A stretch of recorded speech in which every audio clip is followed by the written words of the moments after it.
What did the men of Gilead fail to do for Gideon, and why was this wrong? This is the question we seek to answer today as we continue our verse-by-verse study of the book of Judges on Walking Through the Bible. The glory of his cross. Today we're going to be discussing Judges 8 verses 1 to 9, but before we do that, let's read the passage. If you have a Bible with you, you can turn to Judges 8 verse 1, but if you don't have a Bible, don't worry, just follow along with us on the screen. The version that we'll be reading from is the New King James Version. So Judges chapter 8, beginning at verse 1. Now the men of Ephraim said to him, "Why have you done this to us by not calling us when you went to fight with the Midianites?" And they reprimanded him sharply. So he said to them, "What have I done in comparison with you? Is not the gleaning of the grapes of Ephraim better than the vintage of Abiezer? God has delivered into your hands the princes of Midian, Oreb and Zeb. And what was I able to do in comparison with you?" Then their anger toward him subsided when he said that. When Gideon came to the Jordan, he and about the 300 men who were with him crossed over, exhausted but still in pursuit. Then he said to the men of Succoth, "Please give loaves of bread to the people who follow me, for they are exhausted. And I am pursuing Zebah and Zalmunna, kings of Midian." The leaders of Succoth said, "Are the hands of Zebah and Zalmunna now in your hand, that we should give bread to your army?" So Gideon said, "For this cause, when the Lord has delivered Zebah and Zalmunna into my hand, then I will tear your flesh with the thorns of the wilderness and with briars." Then he went up from there to Penuel, and spoke to them in the same way. And the men of Penuel answered him as the men of Succoth answered. So he also spoke to the men of Penuel, saying, "When I come back in peace, I will tear down this tower." In our last chapter, we saw how God, through Gideon, had delivered Israel from the hand of the Midianites. With just 300 men, Gideon had sent the Midianites running from the Jezreel Valley across the Jordan River and back towards their homeland. Along the way, the men of Ephraim were called to cut off the escape routes for the Midianites, which they did, and in the process captured and killed Oreb and Zeb, two princes of the Midianites. Coming now to chapter 8, the first 3 verses continue on with how chapter 7 ended concerning the Midianites, but occurred after the events of verse 4 of chapter 8. The reason we know this is because chapter 7 verse 25 says that the heads of Oreb and Zeb were presented to Gideon on the east side of the Jordan. Since verse 4 of chapter 8 has Gideon actually making this crossing, we can know the events are out of order. The reason is so that the narrative flows. As we've seen throughout our walk through the Bible, and even earlier in this book, sometimes narratives are given out of order so as not to confuse the reader. We do this all the time when we group things together in themes or narrative chunks rather than chronologically. Had this story found here in chapter 8 been placed in chronological order, the reader might have then had to go back and remind themselves of what happened earlier, whereas since these events are recorded back to back, then the reader is clear as to what happened, even if it is out of order. When the men of Ephraim presented the heads of these 2 Midianite princes to Gideon, they had a complaint. "Why did you not call us earlier when you went to fight against the Midianites?"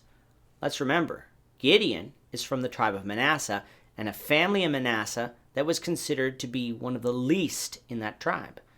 Let's also remember that Ephraim itself considered it to be an important tribe in Israel, for after all, Shiloh was within its borders, as well as the grave of Joshua.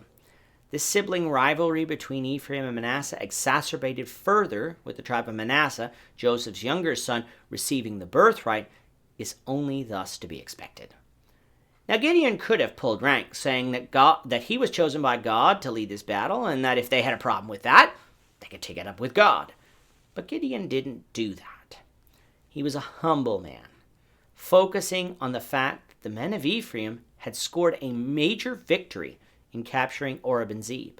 In comparison, he asked what had he done, for he didn't do that. In giving full credit to Ephraim for their accomplishment, Gideon showed an excellent form of leadership and conflict management. And it worked.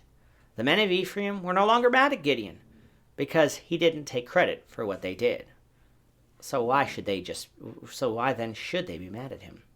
Just goes to show you that saying "You catch more flies with honey than with vinegar" is generally true, for this situation didn't call for conflict. It called for peace, and Gideon knew how to make that peace. Coming out of verse 4, we go back to Gideon's pursuit of the Midianites, which, when we left off in verse 23 of chapter 7, was on the west side of the Jordan. We don't know where Gideon, along with his 300 men, crossed the Jordan, but once he did, he came to a place called Succoth, a suspected location which is now on the screen. The Succoth under consideration here would have been in the boundaries of the tribe of Gad, and was probably the same place where Jacob built a house for himself and booths for his livestock back in Genesis 33, while on his way back to Canaan. When Gideon arrived in Succoth, he asked the men of the city for some bread, for his men were still exhausted and were pursuing the Midianites. The men of the city replied with a no, for they hadn't captured the kings of Midian yet, so it would put the people at Gad at risk of attack should Midian not fall to the hand of Gideon. This attitude here in what would be Gilead is yet another indicator that the judgeships of Gideon and Deborah overlapped, for this is the same attitude mentioned by Deborah in Judges 5. Gideon told the men of Succoth that because of this, when Midian is defeated, he would come back and punish them severely for this decision. Gideon traveled further east and came to Penuel, a place that Jacob came to first back in Genesis 32 upon his return to Canaan from Haran. He asked the men of Penuel for the bread and got the same response. Gideon thus said that when he returned, he would tear down their tower. The tower would have been a stronghold of this city, so in threatening to do this, Gideon was saying that he would weaken their city. The attitude of the men of Gilead here is striking. Here Gideon was, kin to the men of Gilead, and yet not one finger could be lifted to help Gideon out of fear that there might be retribution from Midian, an enemy of Israel. It is a lesson that we should take to heart, that when our brethren are truly in need of our help, we are to help them in whatever way we can. It may not be significant, but every little bit counts. Let's not treat our brethren like foreigners and close our ears to their cries. Bread was not too much to ask for, and yet the men of Gilead couldn't do that. Shame on them. May it not be so of us. With that, our time is up for today. Lord willing, we hope you'll join us for tomorrow's discussion of Judges chapter 8, verses 10 to 21, as we continue our walk through the Bible, one verse at a time. Thank you for watching today's episode. We hope that you found it edifying and ask that you not only subscribe to our channel and podcast, but that you like and share this episode among your friends, so that the saving gospel of Jesus Christ can go out to the whole world.